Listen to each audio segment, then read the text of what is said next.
En la película El festín de Babette decíamos que procede un relato de Isaac Dinesen, Karen Blixen, que es una escritora danesa de origen protestante que se hace católica. Ella quiere expresar ahí lo que supone la Eucaristía para ella. En ese festín, en esos manjares, es el descubrimiento que ella, siendo protestante, de repente ve en la Eucaristía.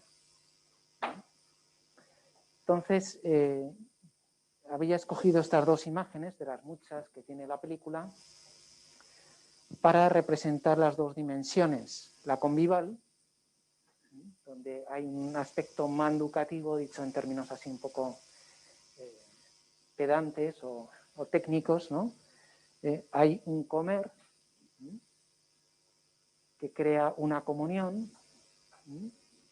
pero indudablemente ese banquete procede de un hecho sacrificial, que yo veo representado en el crucifijo que lleva colgando Babette. Evidentemente, como alguien señaló el otro día, hay otros personajes, las hermanas también llevan la cruz, pero la que más se sacrifica por ofrecer ese festín es precisamente Babette, ¿no? No sé si les parece una lectura correcta, no sé si quieren añadir alguna cosa. ¿Sí?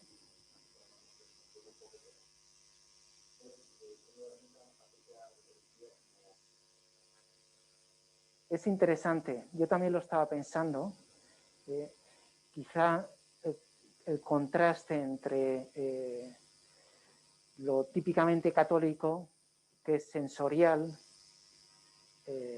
físico, material, empírico, frente a un modelo más austero, más espiritualizado, más espiritualista, que sería más propio del protestantismo. Yo entendía esa polaridad, ¿no? Como dentro de esa excesiva carnalidad que tiene el catolicismo, cabe la Eucaristía.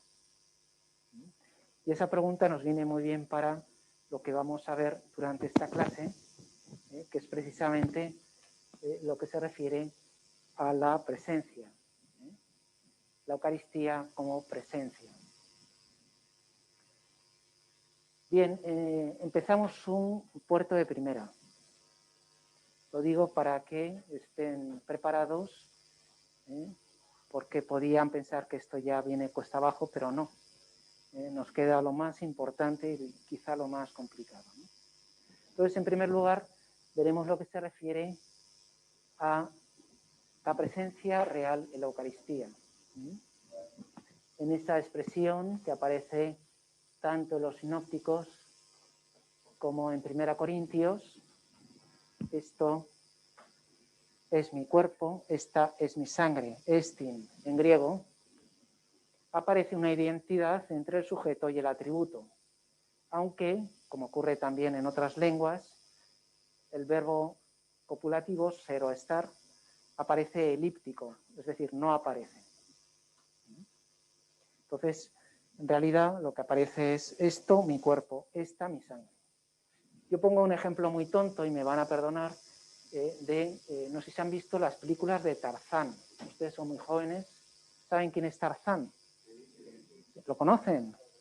Oh, qué bien. O sea, no hay un abismo generacional gracias a Tarzán, ¿no? Podemos tender un puente entre ustedes y yo, ¿no? Entonces, hay una escena típica de las películas de Tarzán, por lo menos tal como las veía yo en la infancia, ya en el siglo pasado, y es que cuando Tarzán encontraba a la chica, que era Jane, decía, yo Tarzán, tú Jane. Evidentemente no hay verbo copulativo, no dice yo soy Tarzán, tú eres Jane, pero se entendían perfectamente. Es lo mismo que pasa en ese texto y lo que suele ocurrir habitualmente tanto en griego como en latín, ¿no? Por lo tanto, podemos hablar de una identidad entre el sujeto y el atributo. Esto es igual a mi cuerpo, esto es igual a mi sangre. También en este texto de Juan, del discurso de Cafarnaúm, como han podido ver, puesto que es Juan 6, Dice, mi carne es verdadera comida. Hay una identidad entre mi carne y la comida. Podemos remitirnos también a 1 Corintios, donde dice, la copa de bendición que bendecimos, ¿no es acaso comunión con la sangre de Cristo? O sea, hay una identidad entre recibir esa copa y comulgar, comunicarse con la sangre de Cristo, beber la sangre de Cristo. Y el pan que partimos no es comunión con el cuerpo de Cristo. Vemos que podríamos interpretarlo en un sentido simbólico, pero quizás sea una interpretación todavía insuficiente. Vamos a ir viendo, y ya adelanto, que vamos a combinar el símbolo con la realidad, o dicho en términos técnicos, el simbolismo con el metabolismo, con el realismo. Entonces, no quiere decir que la Eucaristía no sea un símbolo, lo es. El pan simboliza el cuerpo de Cristo, el vino simboliza la sangre de Cristo. Pero ese simbolismo, a la luz de las palabras de la Escritura y de lo que vamos, de la lectura que hacen los padres de la Escritura, vamos a ver cómo el simbolismo se combina con el realismo. ¿De acuerdo? No se trata de establecer una dialéctica, es decir, nada de simbolismo en la Eucaristía. Sí que hay simbolismo. Hay textos que son de naturaleza simbólica, pero hay otros textos que son de naturaleza ontológica y por lo tanto hablan de una presencia real. ¿Vale? Tenemos también este texto de 1 Corintios, pues quien come y bebe sin discernir el cuerpo, come y bebe su propia condenación. Claro, por un símbolo uno no se condena. Uno se condena por una presencia real, porque está recibiendo indignamente algo que realmente es el cuerpo y la sangre de Cristo. ¿Están de acuerdo conmigo? ¿Sí? O con San Pablo, mejor dicho. ¿Sí? Bien, y sobre todo, aunque sea un argumento un poco débil, pero no hay ningún argumento bíblico en contra de la presencia real. Si alguien encuentra algún argumento bíblico en contra de la presencia real de Jesucristo en la Eucaristía, que me avise, porque lo remitiremos al Santo Oficio sin dar nombres ni nada, pero lo someteremos al estudio de las autoridades eclesiales, ¿no?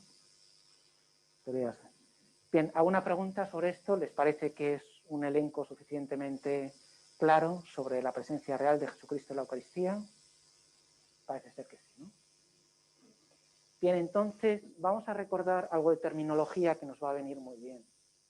La primera es la que veíamos con la escena o las escenas del festín de Babet, donde se combina la dimensión sacrificial con la convival. Si no hay sacrificio, no hay banquete. Y no son oposiciones dialécticas, out-out, o una cosa a la otra, sino que es una síntesis donde un extremo se une con el otro. Es más bien et, no solo, sino también. ¿Vale? Segundo, presencia real de Cristo. Es lo que vamos a ir viendo. Lo que vamos a ir viendo durante esta clase es cómo los cristianos primero van siendo, o sea, son conscientes desde un primer momento de la presencia real, pero van expresándolo cada vez con más precisión. O sea, lo que está en la Escritura va a ser conceptualizado y verbalizado de un modo más preciso, también desde el punto de vista de la terminología filosófica, para que todos entiendan qué quiere decir esto es mi cuerpo. ¿Se entiende?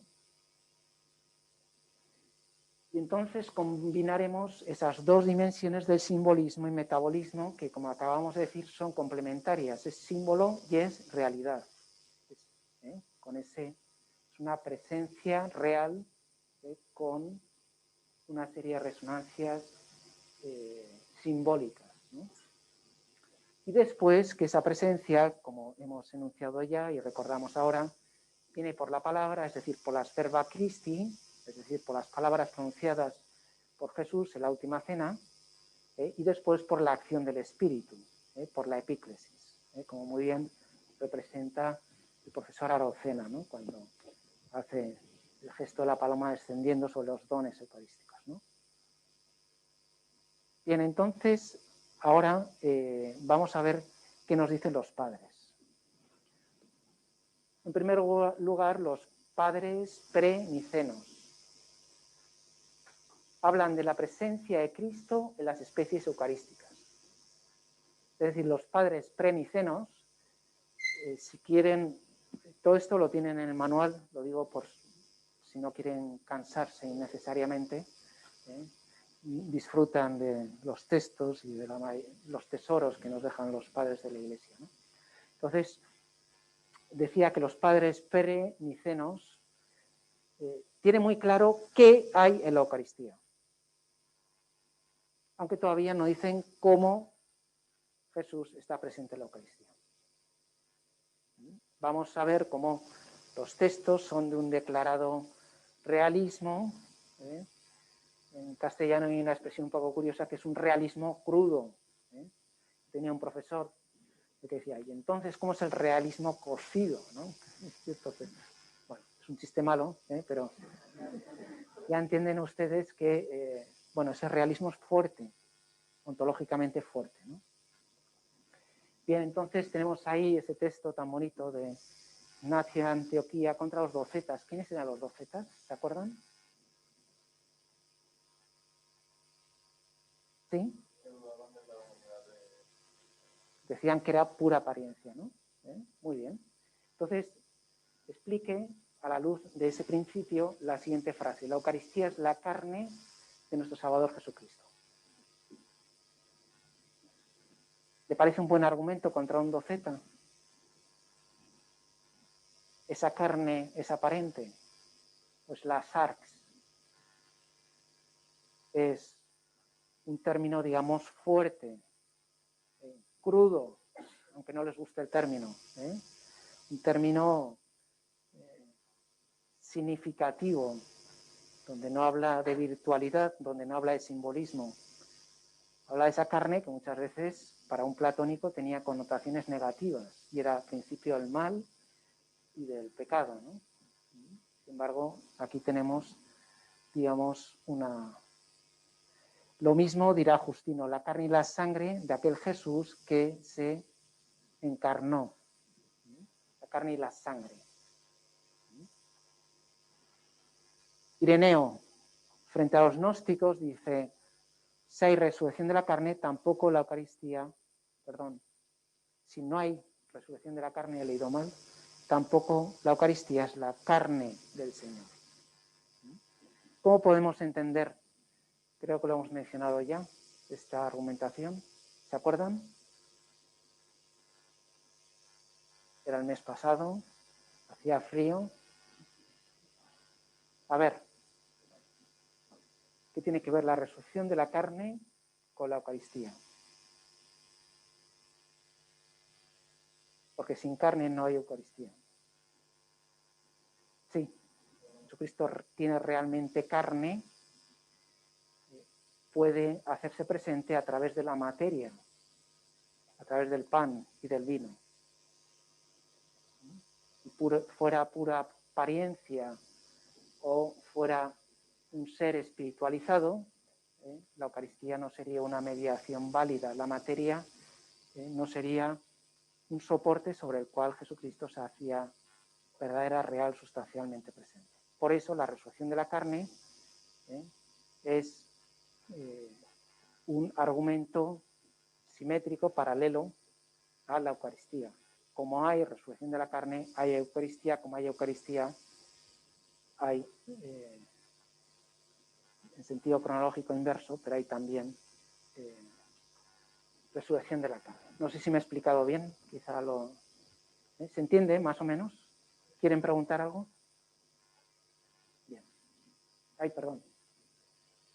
Después tenemos Tertuliano, que habla de cruz, cuerpo y sangre. Sufrimos si cae al suelo algo en nuestro cáliz o también nuestro pan. Uno no sufre porque se caiga un símbolo, a no ser que tenga una sensibilidad simbólica o estética muy...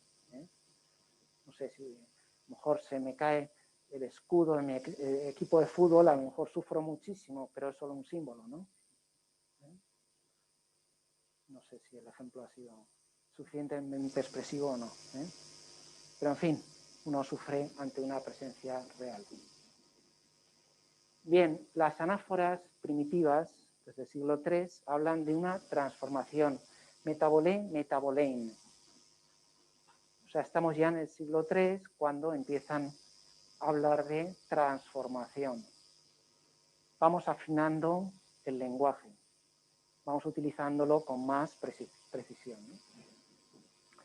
Bien, y como estamos viendo, se utiliza contra las distintas herejías, contra el docetismo, contra el gnosticismo, contra el nestorianismo y el monofisismo.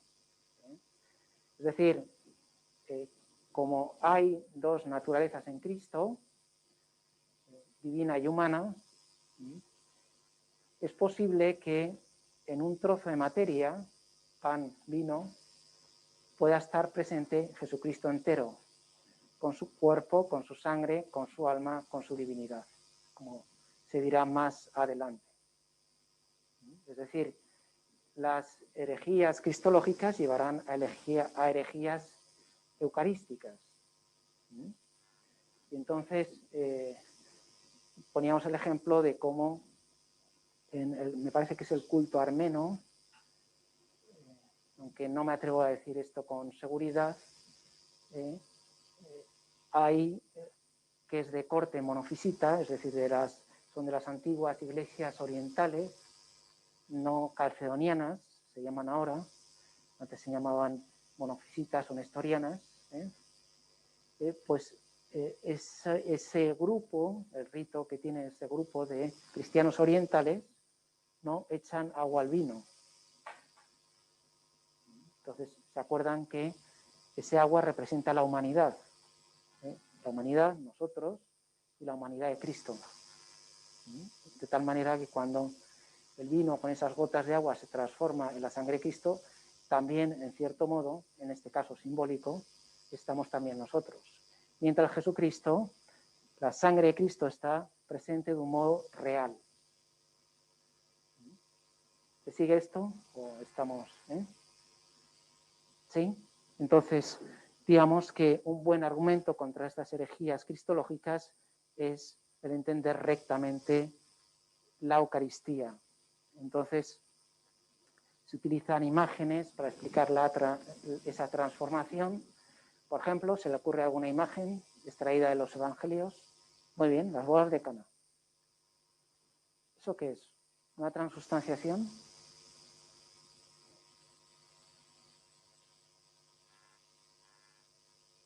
Es una transformación del agua en vino. La sustancia del agua se convierte en la sustancia del vino. La apariencia cambia, sí. O sea, sería una transustanciación. ¿Ahí estamos de acuerdo o no? Y también sería una transaccidentalización. Como muy bien ha señalado usted, se cambia la sustancia y cambia los accidentes. A diferencia de la Eucaristía, que solo cambia la sustancia. Buen ejemplo. ¿Alguno más se nos ocurre?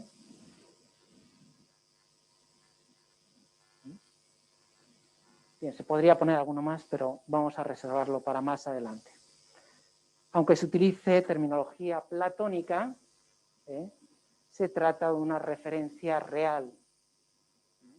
Es decir, la filosofía del momento era la platónica, se utiliza terminología platónica, pero al igual que pasa en la cristología, lo que hacen los cristianos es utilizar esos términos como quieren. El hablar, por ejemplo, de las dos naturalezas de Cristo no es un proceso de helenización o platonización, puesto que el principio de la encarnación repudia la misma filosofía platónica. Sin embargo, utiliza los términos que se utilizan también en el platonismo. Lo mismo pasa aquí. Se utilizan términos platónicos, pero con un sentido adecuado a lo que dicen los evangelios. ¿De acuerdo? O sea, no se trata de una platonización del cristianismo, sino que el cristianismo, sirviéndose de la platonización o de términos platónicos, expresa lo mismo que se encuentra en la Escritura. ¿De acuerdo? Bien, vamos a siglo III, Cipriano y el problema de los lapsi. ¿Cuál era el problema de los lapsi? ¿Se acuerdan?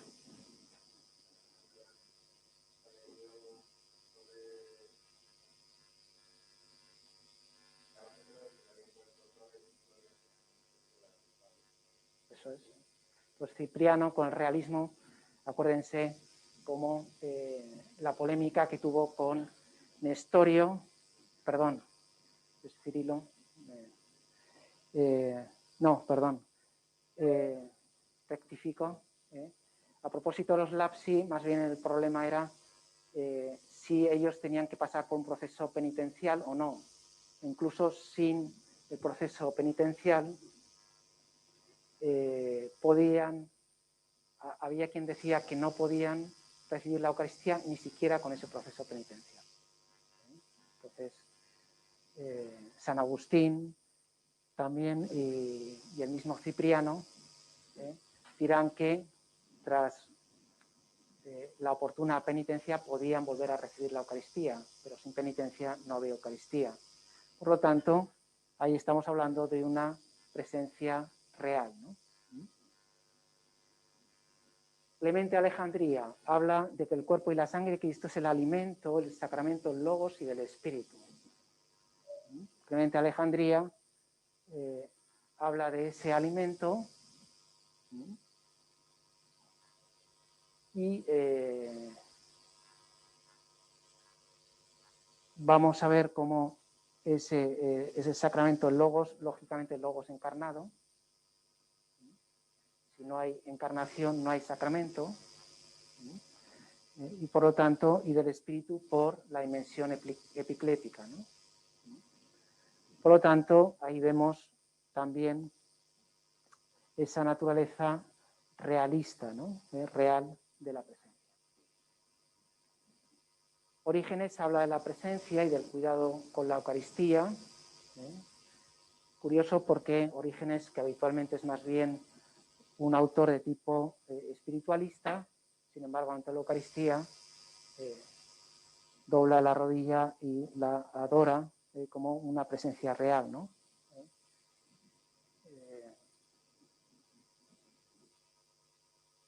Esto me recuerda a las palabras también de Jerónimo, ¿no?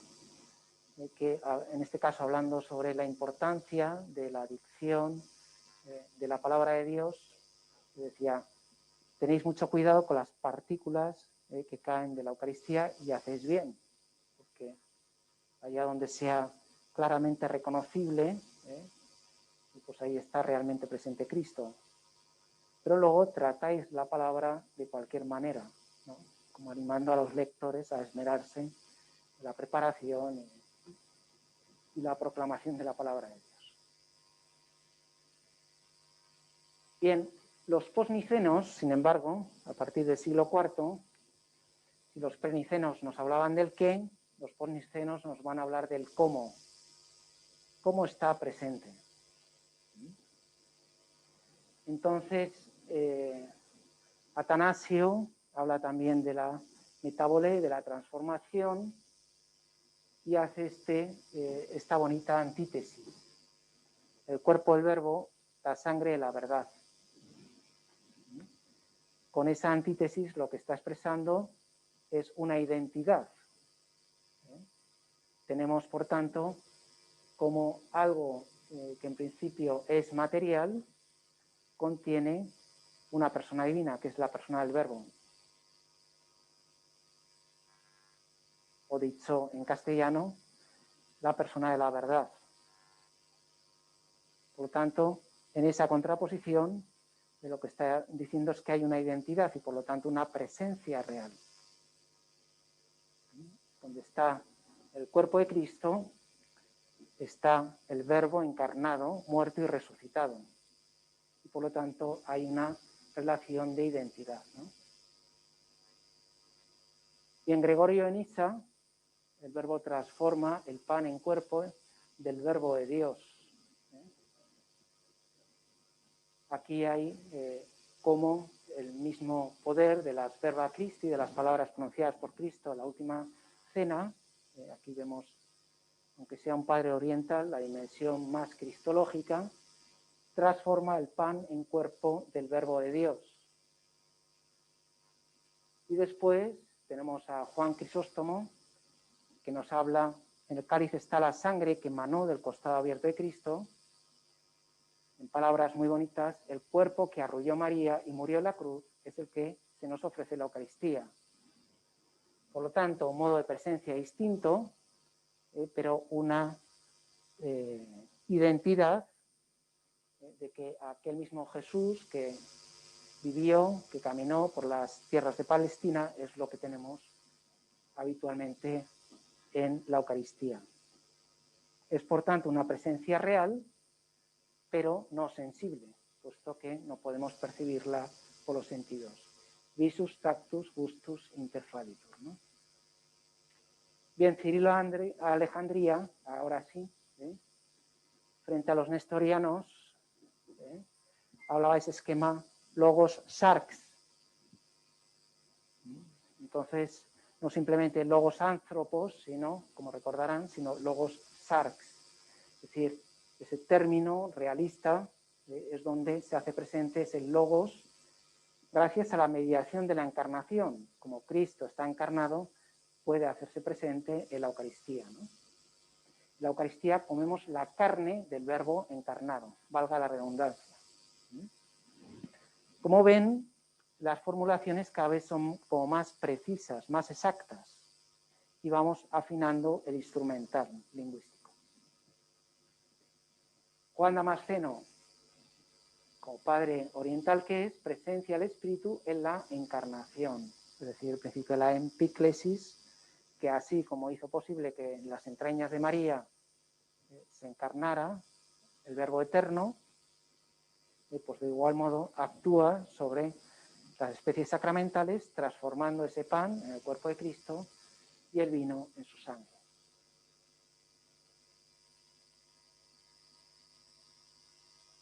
Bien, entonces tenemos ya ese primer término.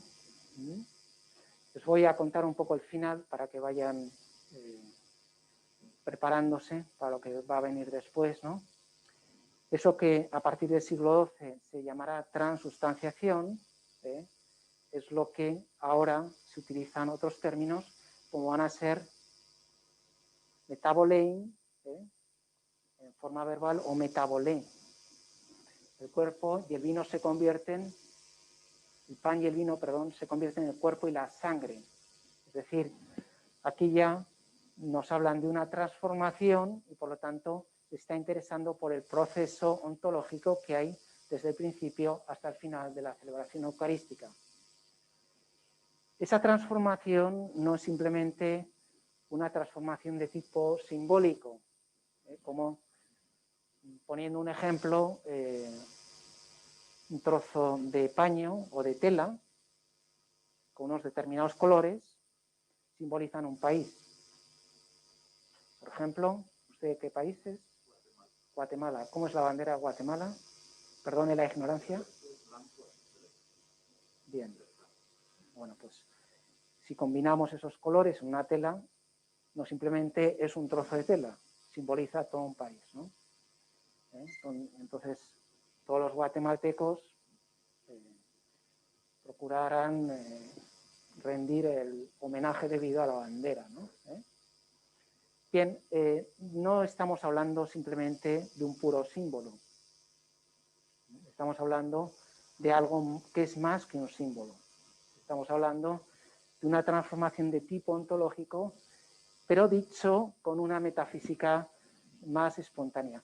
Bien, y entonces tenemos como Cirilo de Jerusalén, que algunos llaman Juan de Jerusalén, algunos patrólogos, habla de una transformación metabolé del pan y el vino por la invocación del Espíritu, una vez más, y habla también de Atentos, transformación, transelementación. Es decir, tenemos ahí otro término. Pero en ese mismo siglo IV tenemos ya en el ámbito latino Ambrosio, que utiliza por primera vez la palabra sustancia. La palabra sustancia no es equivalente, lo iremos viendo, a lo que Aristóteles utiliza en la teoría ilemórfica de materia, sustancia, accidentes, perdón. Pero no es excluyente. Vamos a ver cómo la Iglesia, lo mismo que hacía con el platonismo, que toma del platonismo lo que quiere, también va a tomar del aristotelismo lo que le conviene para expresar rectamente lo que se contiene en las Escrituras. Bien, entonces habla del verdadero cuerpo de Cristo in sacramento, es decir, presente de un modo sacramental. Y Agustín de Hipona ha sido objeto de muchos comentarios, porque los protestantes, por ejemplo, destacan el simbolismo. Agustín era un gran poeta, y es verdad que tiene textos eucarísticos en clave simbólica, pero también tiene otros textos claramente realistas, donde se habla del metabolismo. Habla de la identidad esencial de la Eucaristía con el cuerpo y la sangre de Cristo. Esa presencia no es carnal, sino sacramental. Cuando hablamos de presencia carnal, el término que se utiliza, y esto ya lo digo para que vayan teniéndolo en cuenta, es presencia cafarnaítica, que como su nombre indica, es la propia del discurso del pan vivo de Cafarnaúm, de la sinagoga de Cafarnaúm. Esa presencia cafarnaítica es entender de un modo literal y carnal esa presencia. Mi carne es verdadera comida. Y entonces ahí habrá las acusaciones de antropofagia o canibalismo contra los cristianos. Evidentemente, cuando comemos el cuerpo de Cristo, le comemos a Él realmente, pero no estamos masticando su carne físicamente. Se ve un poco el matiz, ¿no? Entonces, eso es lo que llamamos sacramental. El contenido es el mismo, pero la apariencia y la presentación son diferentes. Entonces, cuando esa presencia se entiende de un modo puramente carnal, es lo que se llama la presencia cafarnaítica.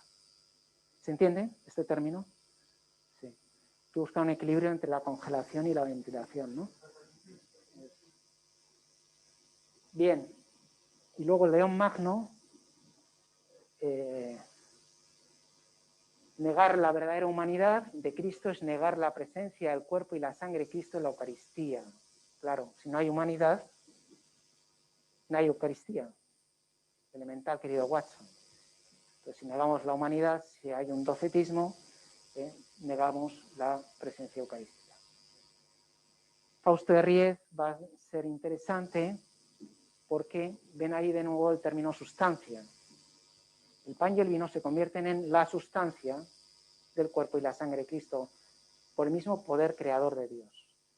Con ese término sustancia se está diciendo exactamente lo mismo que metabolein, transformación, pero digamos en términos ontológicos más precisos. Es verdad que es una metafísica un tanto espontánea, no es una metafísica como muy especulativa, pero estamos diciéndolo de un modo que los filósofos pueden entender realmente qué es lo que se contiene en la Eucaristía, de un modo más preciso. Y entonces, en los siglos VI y VII, tenemos la formulación de Isidoro de Sevilla de la sustancia de Cristo. Vamos a ir llegando a las conclusiones. Y entonces, habíamos visto, una vez más, que la Eucaristía es carne y sangre de Cristo, y por lo tanto los prenicenos nos hablan de el qué. Los posnicenos habíamos dicho que nos hablan del cómo, y cómo el pan y el vino se convierten en el cuerpo y la sangre. Por lo tanto, podemos decir que para los prenicenos la realidad ontológica que se contiene bajo las especies sacramentales es Cristo, su cuerpo y su sangre. Los posnicenos ya se atreven a decir que hay un proceso de transformación. ¿De acuerdo?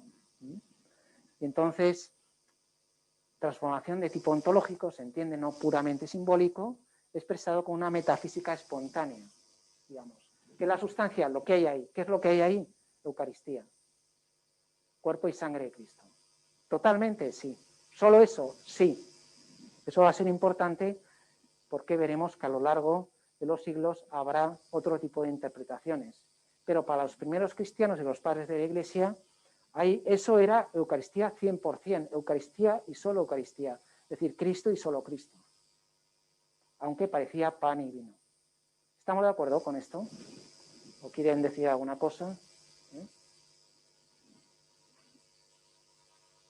Y en el siglo V ya se habla de conversión sustancial, habíamos visto a Fausto de Riez e Isidoro de Sevilla, utilizando el término sustancia ya empleado por Ambrosio. Como ven, es una historia interesante, ¿no? Y entonces, ¿qué pasa en todos estos siglos? Del siglo III al siglo VII. Es decir, esto es una sinopsis, un repaso, de nuevo. Primero, que la afirmación de la presencia es clara. Es decir, no cabe ninguna duda, tanto en la Escritura como en los padres, que estamos afirmando que la Eucaristía se contiene el cuerpo y la sangre de Cristo y solo eso, ¿no? Sin embargo, evitando cualquier dialéctica de la exclusión, hemos dicho como el simbolismo se combina con el metabolismo. ¿Se entienden estos términos? ¿Sí? ¿Alguien quiere preguntar algo? Después que esa presencia es por la palabra y por el Espíritu. Ahí he puesto yo, porque, como veremos enseguida, todavía está esa dialéctica entre Oriente y Occidente. Es decir, que no es una dialéctica excluyente, como sabemos muy bien, y como iremos viendo, que esa presencia se realiza por la unidad de las palabras de la institución de la Eucaristía pronunciadas por el sacerdote y la acción del Espíritu. Evidentemente, la acción del Espíritu ahí es definitiva. Y la repetición de esas verbas sacras, de esas palabras sagradas, también son condición para que Jesucristo sea realmente presente. Ahora no lo entendemos de modo dialéctico, sin embargo, antiguamente sí que se entendía así, ¿no? La Eucaristía se piensa y se vive en el misterio de la Iglesia, es decir, que toda presencia eucarística se tiene que dar en un ámbito eclesial, dicho en formulación contemporánea, que les sonará más. La Eucaristía hace la Iglesia hace la Eucaristía. Es decir, si no hay un ambiente eclesial, si no hay un entorno litúrgico, Jesucristo no se puede hacer realmente presente. Sí, muy buena pregunta. Metabolismo es el término griego que en palabras latinas traduciríamos por transustanciación. Es una pregunta oportuna, ¿no? Les iba a contar una anécdota a propósito de esto de la eclesialidad. Por lo visto, cuando Ratzinger era un jovenzuelo, ¿no?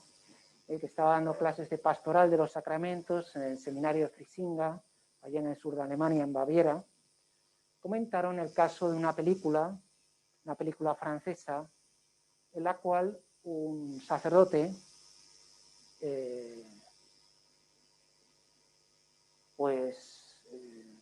borracho, consagra, no sé si un tonel o un recipiente muy grande de vino. Supongo que será más bien un recipiente muy grande de vino. Entonces, en la película, todo esto es una película, ¿no? Otro sacerdote más joven que está con él ve aquello y dice, bueno, esto es la sangre de Cristo, me lo voy a beber. Se lo bebe y no sé si se muere o por lo menos queda en unas condiciones bastante deplorables, ¿no? Como se puede imaginar uno, ¿no? Y entonces, ¿cuál es la solución del caso? ¿Hay Eucaristía o no? ¿Hay un contexto litúrgico? ¿Hay consagración? O sea, si yo aquí me pone un vaso de vino y digo, ¿cómo es? Ayúdame con la fórmula que es. Este es el cáliz de mi sangre que hace esto en conmemoración mía. Si yo digo esas palabras, ahí no está la sangre de Cristo. Decíamos que el sacerdote no es Gandalf, que dice unas palabras mágicas y entonces tachán, ¿no? O sea, se celebra en la iglesia. Y la consagración está dentro de una celebración eucarística. Por lo tanto, ahí no había consagración. ¿No? ¿Estamos de acuerdo o no? Digo, si no, sería esto, digo, Dios se hace disponible a los hombres, pero eso sería esclavizarse, ¿no? Entonces, en ese sentido, el misterio de la Iglesia está íntimamente unido al misterio de la Eucaristía. Y la necesidad de la fe es necesaria, es condición previa para recibir la Eucaristía. Habíamos visto cómo Lutero hablaba de la manducatio impiorum, de aquellos que podían recibir al Señor sin ni siquiera tener fe. Incluso algunos protestantes dirían sin ni siquiera estar bautizados. Si yo lo ofrezco, lo veíamos el otro día en un vídeo, ¿no? De este pastor protestante, ¿no? Pues vengan aquí y participen todos porque se ha entregado por todos. No. Si yo no sé lo que recibo, no estoy en condiciones de recibirlo. No es la única condición, pero es una primera condición indispensable, ¿no? Necesidad de la fe. La comunión en la fe lleva a la comunión eucarística, no al revés. Y luego la necesidad de la purificación para poder tomar parte de los misterios del Señor. Es decir, lo mismo que encontramos en San Pablo, el que come el cuerpo de Cristo o bebe el cáliz indignamente, bebe el cáliz de su propia condenación. Bueno, pues esa purificación es una condición previa para recibir la Eucaristía. Esto no lo hemos visto desarrollado, bueno, lo hemos desarrollado en la primera parte, pero aquí no aparece explicitado, pero viene aquí como recordatorio, ¿no? Necesidad de la fe y de la purificación previa antes de recibir al Señor. Este gesto es el que, por ejemplo, algunos interpretan de un modo alegórico, por supuesto, como Jesús lava los pies a los discípulos, como Jesús se ciñe la toalla y asumiendo el oficio propio de un esclavo, se arrodilla ante sus discípulos y les lava los pies antes de celebrar la última cena. En este gesto muchos han visto cómo hace falta un previo proceso de purificación que puede requerir el bautismo o el segundo bautismo, que es la penitencia, antes de recibir el cuerpo y la sangre del Señor. Porque, como iremos viendo, cuando uno recibe una sola especie, recibe a Cristo entero, también su cuerpo, su sangre, ¿no? Su alma y su divinidad. ¿De acuerdo?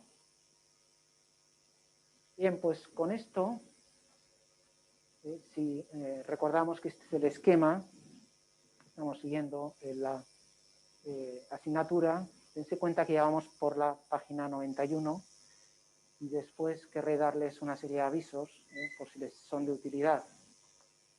Entonces, hemos visto prefigurada en el Antiguo Testamento, prometida, el discurso del pan de vida instituida la última cena, celebrada desde los primeros tiempos por los apóstoles y los primeros cristianos, la Eucaristía adorada. Y si es adorada, quiere decir que es una Eucaristía la cual está realmente presente. Y seguiremos con la Eucaristía recibida en la comunión, y con esto seguimos adelante con esta asignatura.